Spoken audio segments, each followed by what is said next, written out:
Throughout Hoenn, there are numerous awesome gym leaders, but it's very hard to make the argument that any of them are cooler than today's trainer. Brawly, the fighting type gym leader of Dewford Town and the second gym leader that we ever face in the Hoenn region. With the official title of A Big Wave in Fighting, Brawly presides over the Knuckle Badge. Brawly is a really interesting character for many reasons, but one of the bigger ones is that he kind of has this dual nature split between him being young, hip, and outgoing, but also holding on to traditional values, especially when it comes to Pokemon battling. Brawly's title is no coincidence. He is a huge fan of surfing, perhaps why Dewford Town is the perfect location for him, being right by the water. Surfing is very much part of his identity, as almost everything in life is explained by a surfing metaphor, such as when he says he believes he'll be the next big wave in the Pokemon world, and that trainers who defeat him make a bigger splash than expected. His cool surfer dude identity, however, is deeply contrasted by his harsh training regime and high expectations of challengers. Brawly even keeps his gym in the pitch dark to test the bravery of trainers, as he believes that those who cannot face their fears do not have a chance of facing him.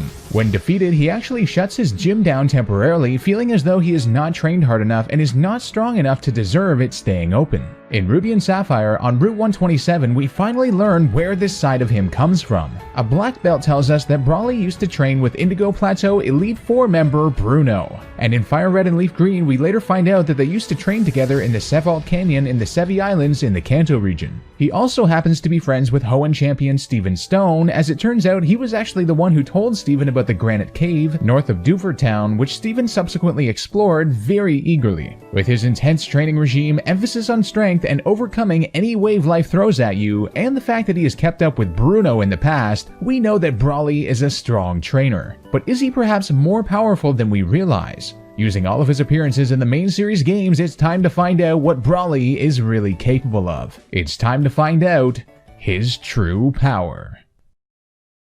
The first time we encounter Brawly occurs in the original Gen 3 games Pokemon Ruby and Sapphire, where he serves as the second gym leader we're intended to face in our journey. In this battle, Brawly starts with a Machop at level 17, followed by a Makuhita at level 18. With moves like Bulk Up, Leer, and Sand Attack, his team can actually serve as a bit of a struggle for novice trainers, but this is certainly not the strongest we see Brawly. In fact, it appears he merely scales his team down according to how many badges the challenging trainer has. Before we get into his stronger appearances, it's worthy to note that we can actually battle Brawly under these same circumstances in the Ruby and Sapphire remakes Omega Ruby and Alpha Sapphire, where he actually has a slightly weaker team with his Machop at level 14 and his Makuhita at level 16. Unfortunately, these remakes don't give us a chance to rematch Brawly, but that certainly does not mean that he's done yet. Brawly is next found in the Generation 3 third version game Pokemon Emerald, where he can be battled on multiple occasions, unlike in the original games. In the first battle, despite the fact that we encounter him under similar circumstances for our second badge, Brawly's team has changed quite a bit, with his Machop at level 16, a brand new Meditite at level 16, and finally his Makuhita at a higher level at level 19. This is definitely a more challenging version of this team with the new addition, and his Makuhita also holds a Citrus Berry for a bit more bulk too.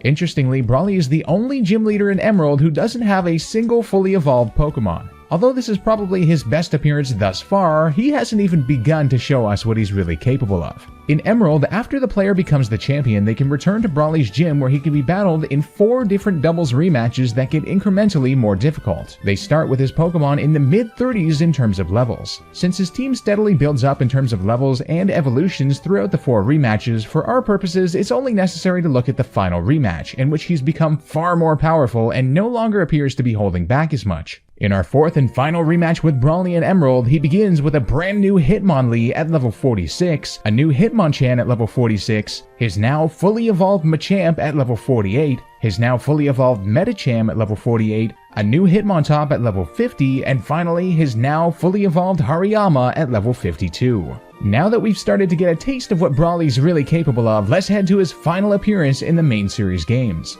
Brawly's final appearance occurs in Gen 5's Black 2 and White 2, where he takes part in the Pokemon World Tournament. He can be found battling in 3 different tournament styles where he rotates between 2 teams of 6. Don't forget that the World Tournament automatically sets all Pokemon to level 50, but we can get a great idea of new additions to his collection and how competitive his Pokemon have become since the days of Gen 3. In the Hoenn Leaders Tournament, Brawly starts with his signature Hariyama, followed by his Medicham, a brand new Breloom, his Machamp, his Hitmontop, and finally a brand new Heracross as well. In the Type Expert and World Leaders tournaments, Brawly has a Hariyama, a brand new Unova region Scrafty, his BRAWLY'S, Machamp, a second brand new Unova region Pokemon in Mcharz, and finally his Heracross. Not only do we get to see some likely regional travel that Brawly's done in these tournaments, but his Pokemon also have super competitive movesets now too, such as Hariyama having Close Combat, Priority Bullet Punch, Earthquake, and Bulk Up too.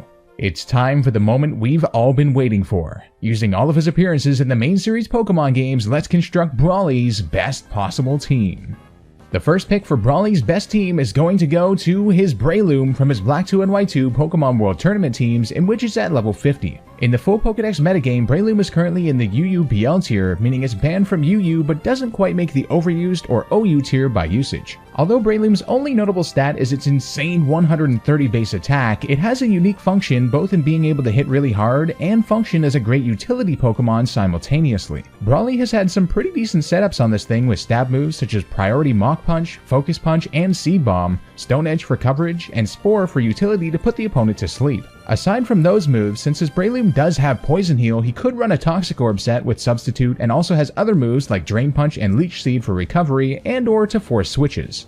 The second pick is going to go to Brawly's Mcharz from his Type Expert and World Leaders teams, in which it's automatically set to level 50. However, his Mcharz is shown to have the high jump kick move, which is learned at the very earliest in Gen 5 by Mienfoo at level 53. So adding in the level to evolve it, we know that his Mcharz is at least at level 54. Mcharz currently stands in the RUBL tier, meaning it's banned from rarely used but doesn't quite make the underused tier by usage. Its base stats are fantastic offensively with a whopping 125 in attack, 95 in special attack, and a great 105 in speed, although its defenses are admittedly quite mediocre. Brawly has a great moveset on this thing in the tournament with Stab, High Jump Kick, and Drain Punch, along with Priority Fake Out, and then even a flying move for coverage in Aerial Ace. It could also opt to run Stab Close Combat, Swords Dance to increase its attack, or even U-Turn for pivoting capabilities, and for a way to counter Psychic types, which are otherwise a big threat for this team. Mcharz is a very powerful threat that adds some great speed to Brawly's crew.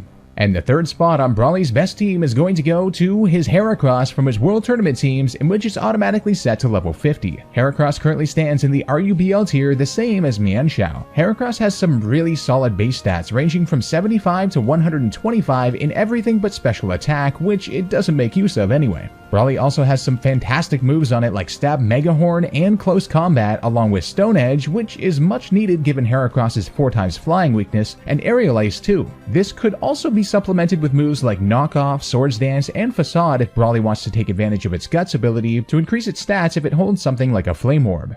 The fourth pick is going to go to Brawly's beastly Machamp from his World Tournament teams, in which it's automatically set to level 50, but since we've seen it at level 48 over a decade ago canonically in the final Emerald rematch, it is likely higher than that now. Machamp is currently in the RU or rarely used tier in competitive and has some wicked base stats including 80 or higher in everything that it needs besides speed, including an insane 130 attack. Over the years, we've seen Brawly have some solid movesets on it, including moves like Stab 100 base power Dynamic Punch with guaranteed confusion and combined with the no guard ability so that it can't miss, or Close Combat, Bulk Up to raise both its attack and defense, and coverage moves like Earthquake, Stone Edge, and Fire Punch. The second last spot on Brawly's best team is going to go to the second of two Unova region Pokemon, his Scrafty from his Black 2 and White 2 Type Expert and World Leaders World Tournament teams, in which it's automatically set to level 50. Scrafty currently stands in the NU tier in competitive battling, and its base stats are very unique with a massive 115 in both defense and special defense, a good 90 in attack, and a mediocre HP and speed. In Brawly's care, it's also shown to have the Moxie ability, which raises its attack each time it KOs a Pokemon, so it can definitely gain momentum really quickly. Or it could use Shed Skin, which has a 33% chance to heal any status, which works great in conjunction with Rest. Brawly has Stab Drain Punch, Bulk Up, Dragon Tail, and Amnesia on his, but it could also benefit from moves like Stab Knockoff to remove opponent's items, and even Dragon Dance to raise its speed and attack.